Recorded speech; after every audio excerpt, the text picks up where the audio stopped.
Era una tarde calurosa de julio cuando Canelo Martínez terminaba su entrenamiento diario en el gimnasio Guerreros del Ring, en el centro de la ciudad. A sus 32 años era el campeón indiscutido de peso medio, con una fortuna que le permitía vivir cómodamente en una mansión en las afueras. Sus entrenamientos eran rigurosos, profesionales, rodeado siempre de su equipo de especialistas, nutricionistas y sparring partners de élite. En esa tarde, mientras recogía sus guantes y se dirigía hacia la salida, escuchó ruidos extraños provenientes del sótano del gimnasio. Curioso, bajó las escaleras y encontró a un niño de aproximadamente 14 años golpeando con furia un saco de arena viejo y roto. El chico era delgado, demasiado delgado, con ropa desgastada y zapatos que parecían a punto de desarmarse. Sus movimientos eran toscos, pero tenían una determinación feroz que llamó la atención de Canelo. «¿Qué haces aquí, muchacho?», preguntó Canelo acercándose con cuidado. El niño, llamado Diego, se sobresaltó y trató de huir, pero Canelo lo detuvo con gentileza. «No tengo dinero para pagar el gimnasio», confesó Diego con lágrimas en los ojos, «pero necesito entrenar. Tengo una pelea en 2 semanas, y si gano, me darán 500 pesos. Mi mamá está enferma y necesitamos el dinero para sus medicinas». La historia que Diego le contó esa tarde partió el corazón de Canelo. Vivía con su madre soltera, Rosa, quien trabajaba limpiando casas hasta que una enfermedad respiratoria la dejó incapacitada. Su padre había abandonado la familia años atrás, y Diego había asumido la responsabilidad de mantener el hogar. Había escuchado sobre peleas underground para menores donde podía ganar dinero rápido, y aunque era peligroso e ilegal, se sentía desesperado. «¿No has comido hoy, verdad?», preguntó Canelo, notando cómo el estómago del chico rugía audiblemente. Diego negó con la cabeza, avergonzado. «Llevé el último pan a mi mamá esta mañana. Está bien, estoy acostumbrado». Canelo sintió una punzada en el pecho. Recordó su propia infancia difícil, cuando él y su hermana pasaban días sin comer mientras su madre trabajaba 3 empleos para mantenerlos a flote. Sin pensarlo 2 veces, Canelo llevó a Diego a un restaurante cercano y le ordenó que pidiera todo lo que quisiera. Mientras el chico devoraba un plato tras otro, Canelo llamó a su asistente para que comprara medicinas para Rosa y suficiente comida para abastecer su pequeño apartamento por un mes. «Pero esto no es una solución permanente», pensó Canelo, observando la gratitud en los ojos del niño. «Olvídate de esas peleas underground», le dijo Canelo firmemente. «Son peligrosas y pueden arruinar tu futuro. Si realmente quieres boxear, te voy a entrenar yo mismo, pero tienes que prometerme que irás a la escuela y no pelearás por dinero hasta que estés listo». Diego aceptó inmediatamente, apenas creyendo su suerte. Canelo arregló para que el chico entrenara en su gimnasio privado todas las tardes después de clases.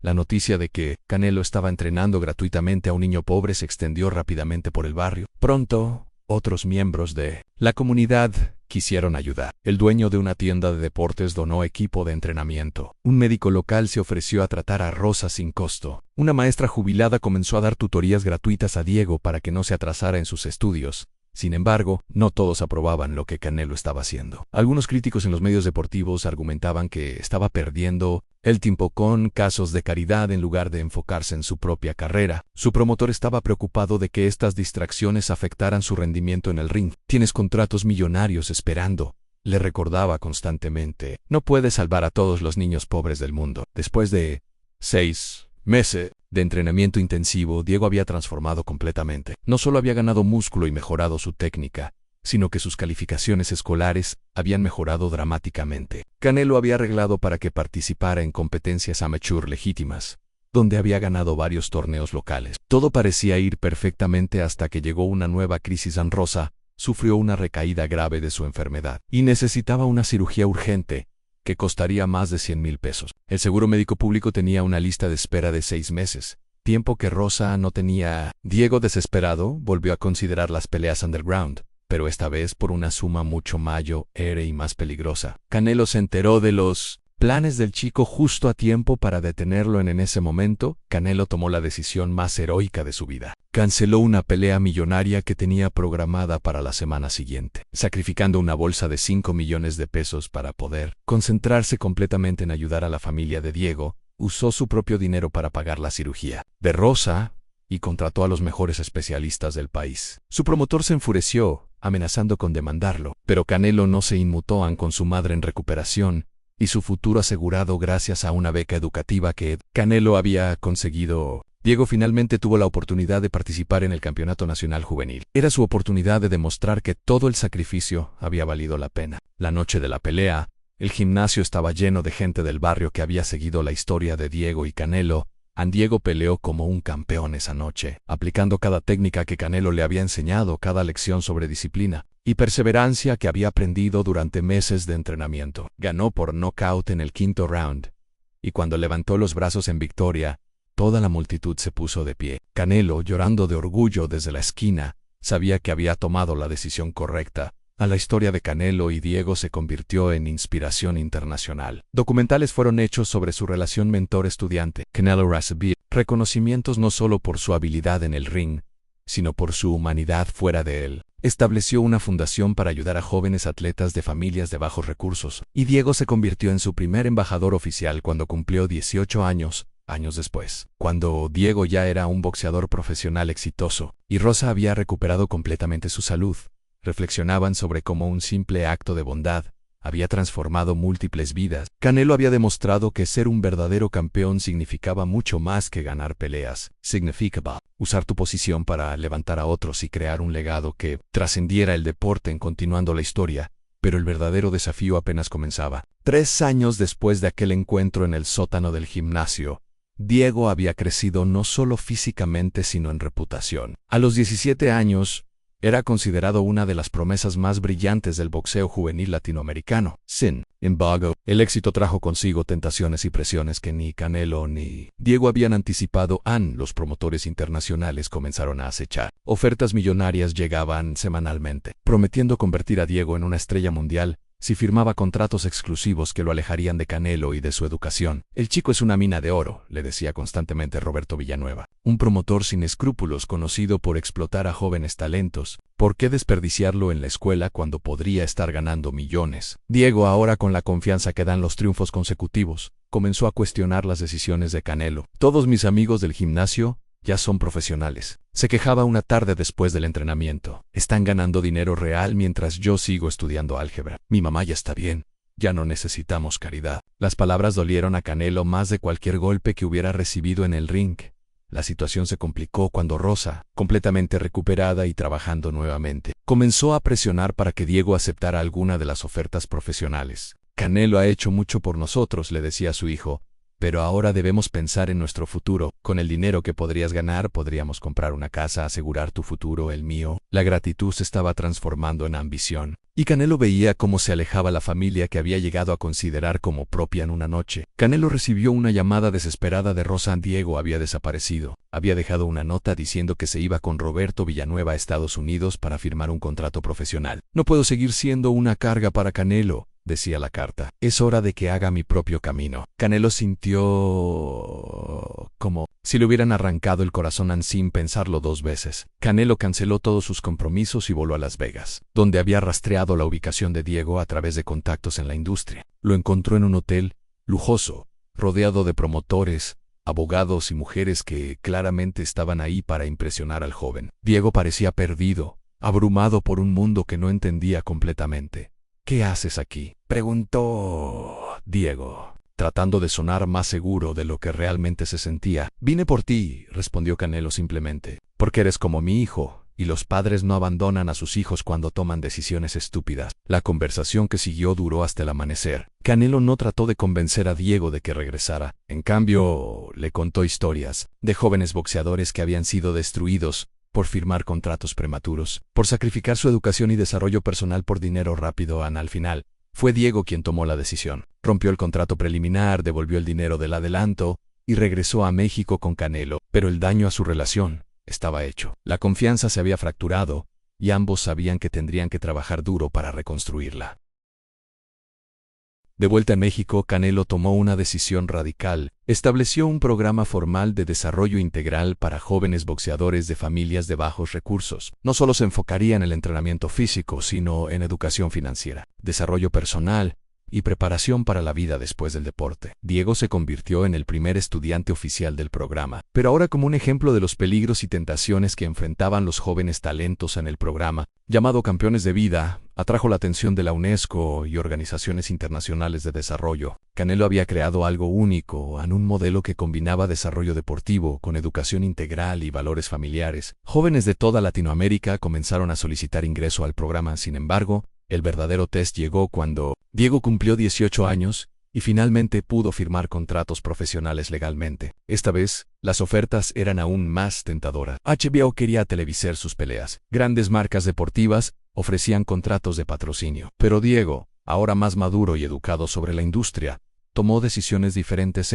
En lugar de firmar con el promotor que ofrecía más dinero, eligió uno que respetaba su deseo de mantener su educación y su relación con Canelo. Estableció un fondo fiduciario para asegurar que una parte significativa de sus ganancias fuera destinada a expandir el programa Campeones de Vida. Su primera pelea profesional fue donada completamente a la construcción de un nuevo centro de entrenamiento en su antiguo Bahía. La pelea fue un evento masivo, no solo por la expectativa deportiva, sino porque representaba algo más grande en la culminación de años de desarrollo, sacrificio y crecimiento personal. El gimnasio donde Diego había sido descubierto fue convertido en un centro comunitario. Miles de personas se reunieron para ver la pelea en pantallas gigantes, instaladas en las calles del barrio. Diego ganó por decisión unánime. Pero lo que realmente importaba era lo que dijo en su discurso post-pelea. Este triunfo no es mío, es de mi madre, que me enseñó a nunca rendirme. Es de Canelo, que me enseñó que ser fuerte significa ayudar a otros. Y es de mi comunidad, que me mostró que el éxito verdadero se mide por cuántas vidas puedes cambiar para mejor. Los siguientes vieron la expansión internacional del programa Campeones de Vida. Centros fueron establecidos en Colombia, Argentina, Perú y Centroamérica. Cada centro era dirigido por exboxadores que habían pasado por el programa y que ahora dedicaban sus vidas a formar la siguiente generación. En Canelo, ahora retirado del boxeo profesional, se había convertido en algo más valioso que un campeón. Era un arquitecto de esperanza. Su biografía, más allá del ring, como un niño hambriento me enseñó a ser campeón, se convirtió en un bestseller internacional. Todas las ganancias fueron destinadas a expandir el programa Andy Zarolo. Particularmente emotivo fue cuando Diego, ahora campeón mundial de peso welter, estableció un programa especial para madres solteras como Rosa, reconociendo que los problemas de los jóvenes a menudo reflejaban las luchas de sus familias. Creó un sistema integral de apoyo que incluía cuidado médico, capacitación laboral y microcréditos para emprendimientos. En Rosa se convirtió en la directora del programa para madres. Su transformación de mujer enferma y desesperada a líder comunitaria inspiró a miles de mujeres en situaciones similares. Si yo pude salir adelante, decía en sus charlas, cualquiera puede hacerlo. Solo necesitamos que alguien crea en nosotras y nos dé una oportunidad. El 10º aniversario del primer encuentro entre Canelo y Diego fue celebrado con la inauguración del Centro Internacional Canelo-Diego para el Desarrollo Juvenil en la Ciudad de México. El evento atrajo a presidentes, atletas internacionales y líderes de organizaciones benéficas de todo el mundo.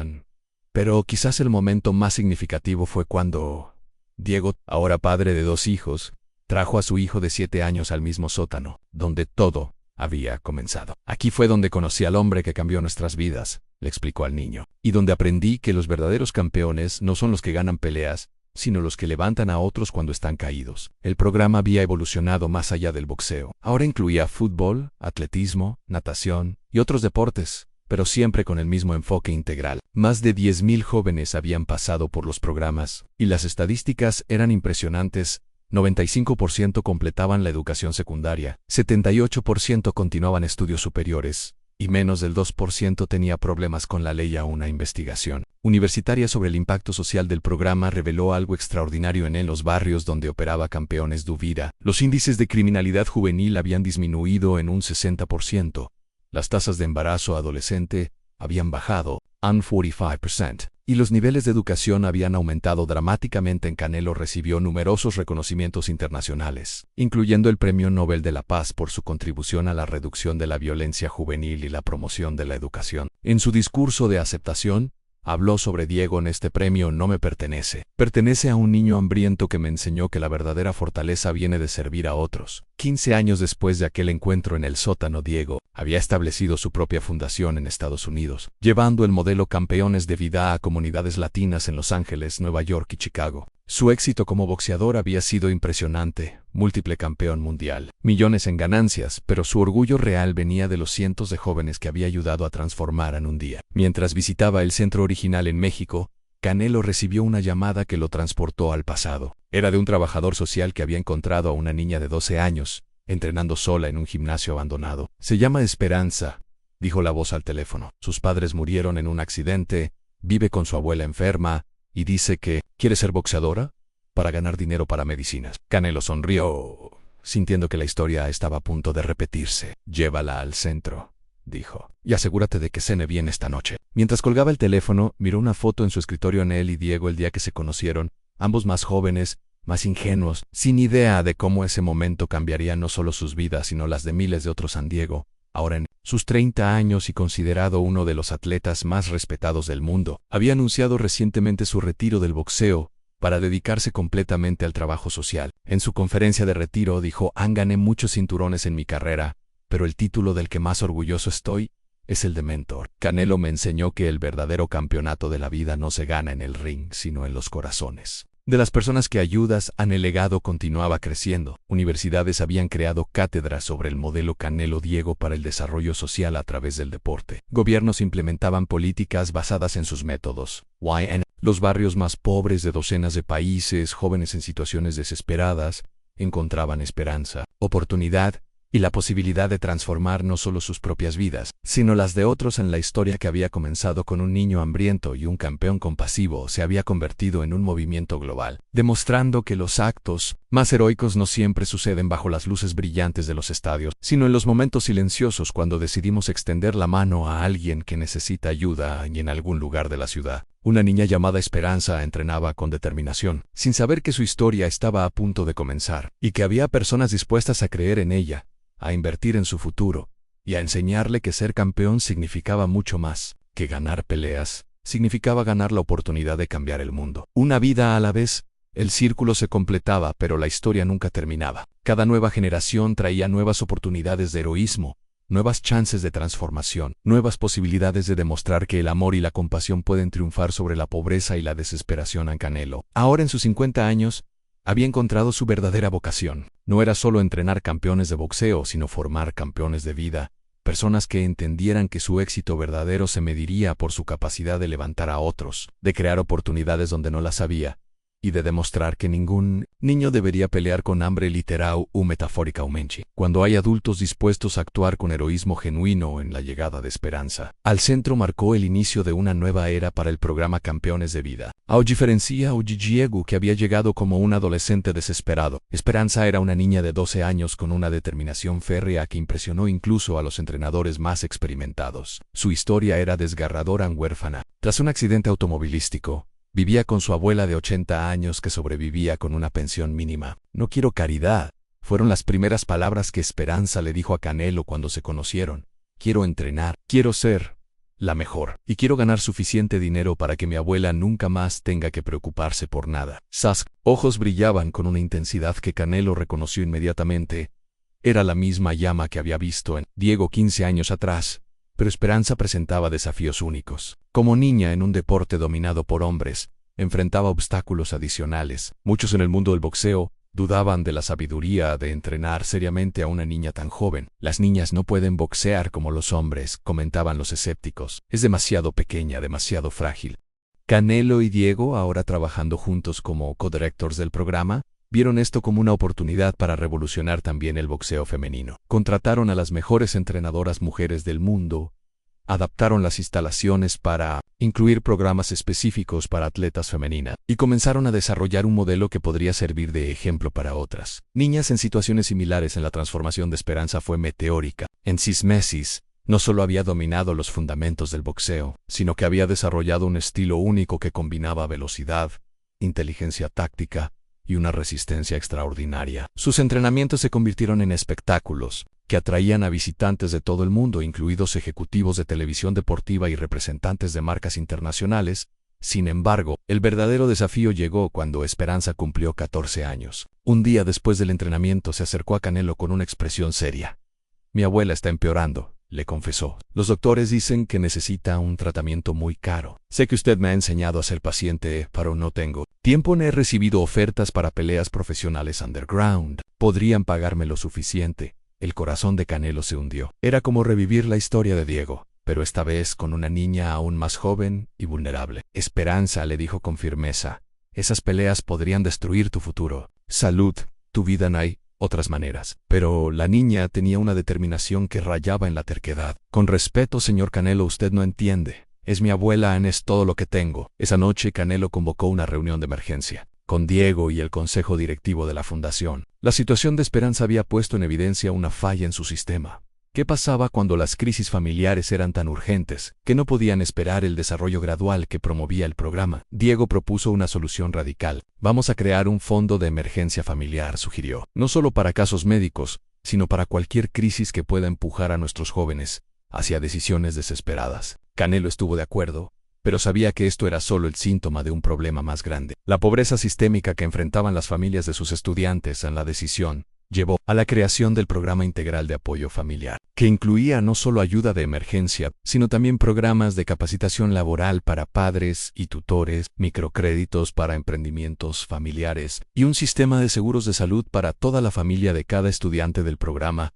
Mientras tanto, Esperanza había aceptado mantener su compromiso con el programa, pero solo después de que Canelo personalmente garantizara el tratamiento de su abuela. La niña comenzó a entrenar con una intensidad aún mayor, como si cada golpe al saco fuera una promesa de que nunca más estaría en una posición tan vulnerable. Su primer combate amateur se realizó cuando tenía 15 años. El evento fue histórico en la primera pelea de boxeo femenino juvenil transmitida en vivo por Televisión Nacional. El gimnasio estaba lleno hasta el tope, con personalidades del deporte, políticos y miembros de la comunidad internacional. Esperanza ganó por nocaut técnico en el tercer round, pero lo que realmente impactó a la audiencia fue su discurso post-pelea. Esta victoria es para mi abuela, quien me enseñó que las mujeres pueden ser fuertes, dijo al micrófono, con lágrimas en los ojos pero voz firme. Es para todas las niñas que piensan que no pueden lograr sus sueños porque son pobres o porque alguien les dice que no son lo suficientemente fuertes. Y es para Canelo y Diego, que me enseñaron que el verdadero poder viene de nunca rendirse y siempre ayudar a otros.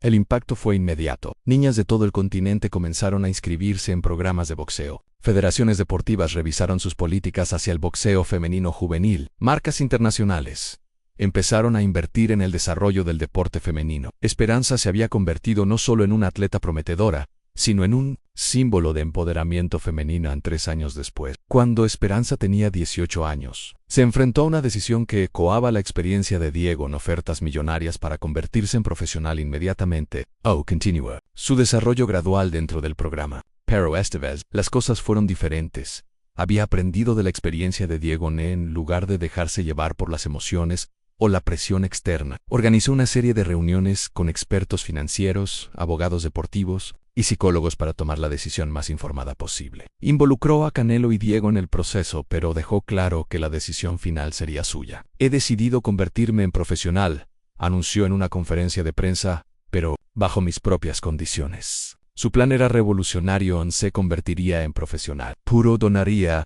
el 40% de sus ganancias a expandir los programas para niñas. Continuaría su educación universitaria a través de clases en línea y mantendría su base de entrenamiento en el centro original para servir como inspiración para la siguiente generación.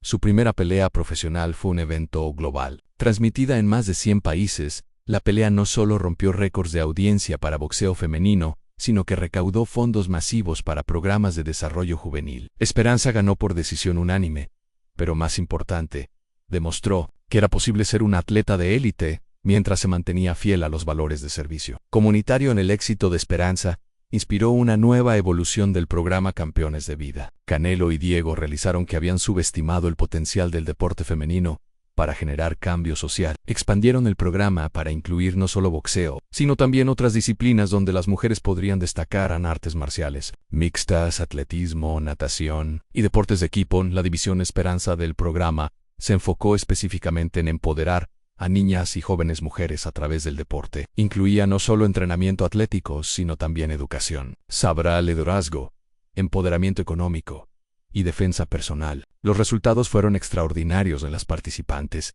Mostraban niveles significativamente más altos de autoestima, liderazgo académico y resistencia a la presión social negativa. 5 años después de convertirse en profesional, Esperanza había ganado títulos mundiales en 3 divisiones de peso diferentes. Pero su logro más orgulloso era haber establecido centros campeones de vida en 15 países, específicamente enfocados en el empoderamiento femenino a través del deporte. Un momento particularmente emotivo llegó cuando Esperanza, de 23 años, regresó al barrio donde había crecido para inaugurar un centro que llevaba el nombre de su abuela, quien había fallecido pacíficamente 2 años antes, después de ver a su nieta convertirse en campeona mundial. Mi abuela nunca tuvo la oportunidad de perseguir sus sueños, dijo Esperanza en la ceremonia de inauguración, pero me enseñó a perseguir los míos. Ahora quiero asegurarme de que ninguna niña tenga que elegir entre cuidar a su familia y perseguir sus aspiraciones. Podemos hacer ambas cosas. El programa había evolucionado hasta convertirse en un modelo reconocido por las Naciones Unidas como la mejor práctica mundial para el desarrollo juvenil a través del deporte. Universidades de Harvard, Oxford y la Sorbona habían establecido programas de investigación dedicados a estudiar y replicar el modelo Kaunelu Diego Esperanzao. Mientras tanto, una nueva generación de jóvenes llegaba al programa. Entre ellos estaba un niño de 13 años llamado Alejandro, quien había llegado al centro después de que su familia fuera desplazada por la violencia en una región rural. Como Diego años antes, Alejandro había sido encontrado entrenando, solo, pero esta vez en las ruinas de un gimnasio destruido por el conflicto. La historia de Alejandro presentaba nuevos desafíos. Era un refugiado interno, había presenciado violencia extrema y sufría de trauma post-traumático severo. Los métodos tradicionales de entrenamiento no funcionaban con él. Necesitaba un enfoque completamente diferente que combinara terapia psicológica, rehabilitación de trauma y desarrollo atlético en Canelo. Ahora en sus 55 años, pero aún vigoroso, vio en Alejandro la oportunidad de expandir el programa hacia un área completamente nueva, a usar el deporte como terapia para jóvenes traumatizados por la violencia. Contrató psicólogos especializados, trabajadores sociales y terapeutas de arte para crear un programa integral de rehabilitación.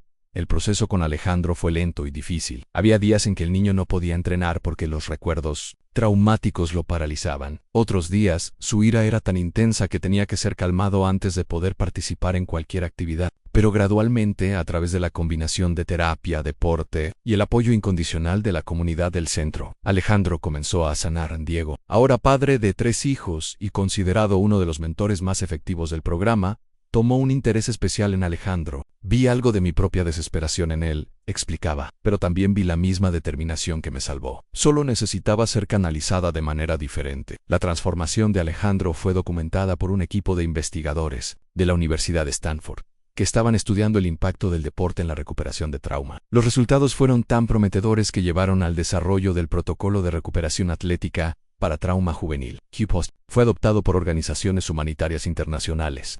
2 años después de llegar al programa, Alejandro no solo había superado la mayoría de sus síntomas de trauma, sino que había desarrollado habilidades de liderazgo excepcionales. Se convirtió en mentor de otros niños que llegaban al programa, con historias similares, demostrando una capacidad extraordinaria para conectar con jóvenes traumatizados. Alejandro me enseñó algo nuevo. Reflexionaba Canelo durante una entrevista para un documental sobre el programa. Pensé que entendía el poder del deporte para transformar vidas. Pero él me mostró que también puede sanar almas rotas. No solo estamos formando atletas o incluso buenos ciudadanos, estamos sanando generaciones de trauma. El 20º aniversario del primer encuentro entre Canelo y Diego fue celebrado con un evento global sin precedente. El Festival Mundial de Campeones de Vida se realizó simultáneamente en 50 ciudades de todo el mundo, conectadas por transmisión satelital. Miles de graduados del programa se reunieron para celebrar no solo sus propios éxitos, sino el impacto colectivo que habían tenido en sus comunidades. Durante el evento, se presentaron estadísticas que dejaron atónita incluso a la audiencia especializada. El programa había trabajado directamente con más de 100,000 jóvenes en 25 años. De estos, el 94% había completado la educación secundaria. El 82% había continuado estudios superiores o capacitación técnica especializada, y menos del 1% había tenido problemas serios con la ley. Pero más impresionante aún, era el efecto multiplicador. Los graduados del programa habían establecido sus propias iniciativas comunitarias, habían mentoreado a decenas de miles de jóvenes adicionales y habían creado un movimiento global de liderazgo juvenil basado en los valores de servicio, perseverancia y desarrollo integral en Esperanza. Ahora retirada del boxeo competitivo y directora ejecutiva de la división internacional del programa, presentó los planes para la próxima década. Vamos a lanzar la iniciativa global de sanación juvenil, anunció. Nuestro objetivo es trabajar con 1 millón de jóvenes en los próximos 10 años, enfocándonos especialmente en aquellos afectados por violencia, pobreza extrema y desplazamiento forzado. La iniciativa incluía planes para establecer centros especializados en campos de refugiados, colaboraciones con organizaciones internacionales de ayuda humanitaria y el desarrollo de programas móviles que pudieran llegar a comunidades en las regiones más remotas y peligrosas del mundo. Alejandro, ahora de 18 años y habiendo completado su programa de rehabilitación y desarrollo, fue nombrado el primer embajador juvenil de sanación del programa. Su misión sería viajar a zonas de conflicto para establecer programas piloto y entrenar a trabajadores locales en las técnicas de rehabilitación a través del deporte. Hace 5 años yo era un niño roto que no podía dormir sin pesadillas, dijo Alejandro en su discurso de aceptación. Hoy soy prueba viviente de que no hay trauma tan profundo que no pueda ser sanado con amor, paciencia y la oportunidad de descubrir tu propia fortaleza. Quiero llevar esa esperanza a otros niños que están donde yo estaba. El programa había trascendido completamente sus orígenes como una iniciativa de boxeo juvenil. Se había convertido en un movimiento global de transformación social, modelo para abordar algunos de los problemas más complejos de la humanidad: pobreza, violencia, trauma y la falta de oportunidades para los jóvenes más vulnerables del mundo. En Canelo, reflexionando sobre el increíble viaje de más de 2 décadas, a menudo regresaba al sótano del gimnasio donde todo había comenzado. Ahora era un museo, preservado exactamente como estaba el día que encontró a Diego entrenando solo. Una placa en la pared decía: en este lugar, un acto simple de compasión cambió el mundo. Pero para Canelo, la historia más significativa no era sobre él, Diego, Esperanza o Alejandro. Era sobre los miles de jóvenes anónimos que habían pasado por el programa y que ahora estaban transformando sus propias comunidades de maneras grandes y pequeñas. Maestros que habían crecido en la pobreza y ahora educaban a la siguiente generación. Doctores que habían superado el trauma y ahora sanaban a otros. Líderes comunitarios que habían aprendido los valores del programa y los aplicaban para resolver conflictos y construir puentes. El verdadero legado no estaba en los títulos de boxeo, los reconocimientos internacionales o incluso los centros construidos alrededor del mundo. Estaba en la red invisible de compasión, determinación y servicio que se extendía a través de continentes y generaciones, conectando a personas que probablemente nunca se conocerían pero que compartían los valores fundamentales que habían sido plantados por un acto heroico en un sótano hace más de 25 años y en algún lugar del mundo. En este mismo momento, otro Canelo estaba descubriendo otro Diego. Otro mentor estaba tendiendo la mano a otro joven desesperado. Otro acto de heroísmo aparentemente pequeño estaba plantando las semillas de una transformación que cambiaría innumerables vidas en formas que aún no podían ser imaginadas. La historia continuaba, se multiplicaba, se expandía, demostrando una vez más que los verdaderos héroes no son aquellos que salvan el mundo de una sola vez, sino aquellos que salvan una vida a la vez, confiando en que esas vidas salvadas continuarán salvando otras, creando ondas de compasión y transformación que pueden, eventualmente, cambiar todo, en el fin.